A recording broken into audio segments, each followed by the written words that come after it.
चलो मैं आता हूँ क्वेश्चन नंबर 4 पे। क्वेश्चन नंबर 4 कह रहा है कि which of the following pairs of linear equations are consistent, है ना, कौन कंसिस्टेंट है दिया हुआ linear equation, obtain the solution in such cases graphically. जो कंसिस्टेंट है उसको ग्राफिकली जो है सो सॉल्यूशन करना है, ठीक है ना। और ये आपका 3 मार्क्स का आएगा। बहुत इंपॉर्टेंट जो है सो क्वेश्चन है, इस टाइप के आपके एग्जाम्पल होंगे बुक्स में, एग्जाम्पल को बना लोगे 3 मार्क्स का 100% आता है आपके एग्जाम में, ठीक है। तो ये आपका लीनियर इक्वेशन दिया हुआ है x plus Y is equal to 5, पहला equation. Second equation 2x plus 2y is equal to 10। तो यहाँ 2 से कॉमन कर लो, x plus Y is equal to 5। ये दोनों देखो, दोनों इक्वेशन एक जैसा है, तो रेशियो भी जो है सो तीनों का इक्वल होगा। जब तीनों रेशियो जो है सो इक्वल होगा तो ये कोइंसाइड होगा। क्या होगा? कोइंसाइड। और कोइंसाइड क्या होता है? एक दूसरे का वो एक जब लाइन जो है सो कोइंसाइड करता है तो वो जो है सो कंसिस्टेंट होता है। ऐसे कंडीशन में कंसिस्टेंट जब है तो उसका जो है सो सॉल्यूशन फाइंड करना है। अगर इनकंसिस्टेंट हो गया इनकेस, तो उसको वहीं पे जो है सो चेक करके छोड़ देना है, उसका फिर ग्राफ नहीं बनाना है, ठीक है ना। उसको ग्राफ से सॉल्व नहीं करना है। तो आते हैं हम यहाँ पे a1 is equal to x का जो कॉफिशिएंट है वो 1 हो गया, b1 is equal to y का कॉफिशिएंट कितना है 1 हो गया, और c1 is equal to 5। a2 is equal to x का coefficient 1, b2 is equal to y का कॉफिशिएंट 1, और c2 इज इक्वल टू 5। लिखेंगे therefore a1 by a2 is equal to 1 by 1 is equal to 1, b1 by b2 is equal to 1 by 1 is equal to 1, and c1 by c2 is equal to 5 by 5। ये cut गया, is equal to 1। तीनों equal हो गया। लिखेंगे since a1 by a2 is equal to b1 by b2 is equal to c1 by c2। अब ये तीनों equal हो गया। तीनों इक्वल हो गया तो ये कोइंसाइड होगा, एक दूसरे के ऊपर जाएगा ये लाइन, ठीक है ना। तो ये कंसिस्टेंट होता है। लिखेंगे therefore it is consistent.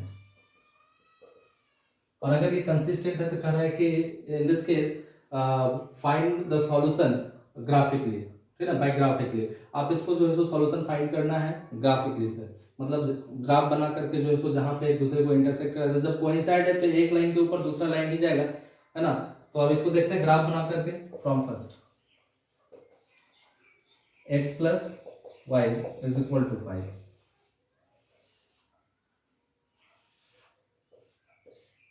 X Y कुछ भी बेटा आप जीरो से स्टार्ट कर सकते हो। एक्स इक्वल टू जीरो तो Y equal to 5, X equal to 1 तो ये प्लस उधर जाएगा तो माइनस में, तो 5 में 1 चला गया 4। तो फ्रॉम सेकेंड इसी टाइप से, तो फ्रॉम सेकेंड आ जाओ तो ये भी आपका है X plus Y is equal to 5। तो दोनों सेम इक्वेशन है तो वैल्यू भी सेम होगा, तो वैल्यू भी सेम लिख लो एक्स वाई, ठीक है ना। या फिर आप चाहते हो तो अलग अलग वैल्यू ले लो, x बराबर 2 ले लो तो x बराबर 2 उधर जा करके जो है सो प्लस माइनस में हो जाएगा, 5 में 2 किया 3, x is equal to 3 put कर लो, ये प्लस में उधर गया तो माइनस में, तो y इज इक्वल टू 5 में 3 चला गया, कितना बचा 2 बचा। आप इसको कैलकुलेट कर लेना, ठीक है ना। पुट करके जैसे किया करते थे, x का वैल्यू अपने से बैठाओगे, y का वैल्यू देगा, ठीक है। अब यहाँ पे क्या करना है, मेरे पास दो वैल्यू निकल गया फ्रॉम 1 और फ्रॉम 2 से। तो हम इसको जो है सो ग्राफिकली रिप्रेजेंट करके देखते हैं कि जो है सो मेरा आंसर क्या आता है।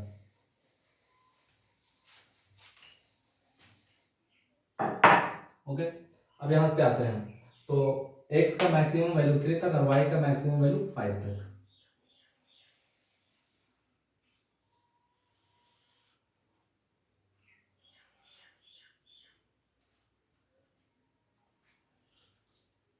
ओके, ये x हो गया, y हो गया, x y डाइस हो गया, और ये x डाइस हो गया। डाइस वाला हमेशा नेगेटिव होता है, जहां दोनों लाइन जो है इंटरसेक्ट किया वहां पे o लिखा 0, और ये हो गया आपका 1 2 3 4 5 तक ले लिया इसको। y का भी मैक्सिमम वैल्यू 5 तक है, 1 2 3 4 5, चलो 6 तक ले लिया। इधर भी एक एक ले लो, 1 2 3 4 5, 1 2 3 4 5 6, -1 -2 -1 -2। आप लोग ग्राफ कॉपी में जरूर बना लो, ठीक है ना। वैसे एग्जाम में आप लोग को ग्राफ मिलेगा बनाने के लिए। तो x is equal to 0, y is equal to 5, x is equal to 0, y is equal to 5, point यहाँ पे आएगा, x is equal to 0, y is equal to 5। और फ्रॉम फर्स्ट में चल रहे हैं, और x इज इक्वल टू 1 और y is equal to 4, x is equal to 1, y is equal to 4, ये हो जाएगा ग्राफ। देखना x is equal to 1, y is equal to 4। अब ये दोनों पॉइंट को मिलाना,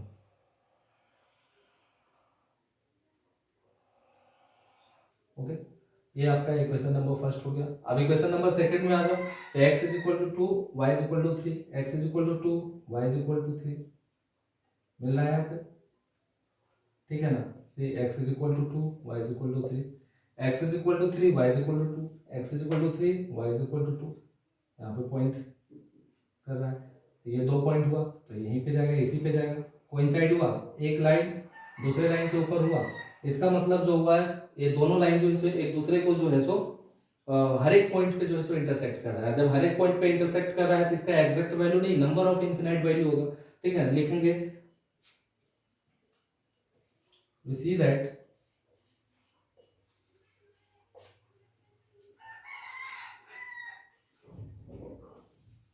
lines are coincide, ठीक है, एक दूसरे के ऊपर लाइन है ना। लिखेंगे therefore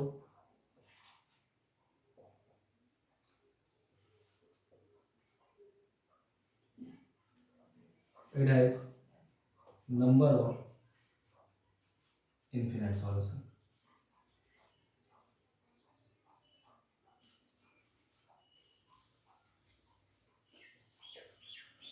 ओके,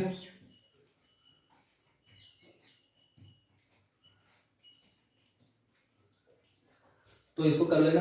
और जहां इनकंसिस्टेंट होगा, जैसे मैं एक क्वेश्चन सेकंड नंबर क्वेश्चन में बताता हूं, इसको कर लो।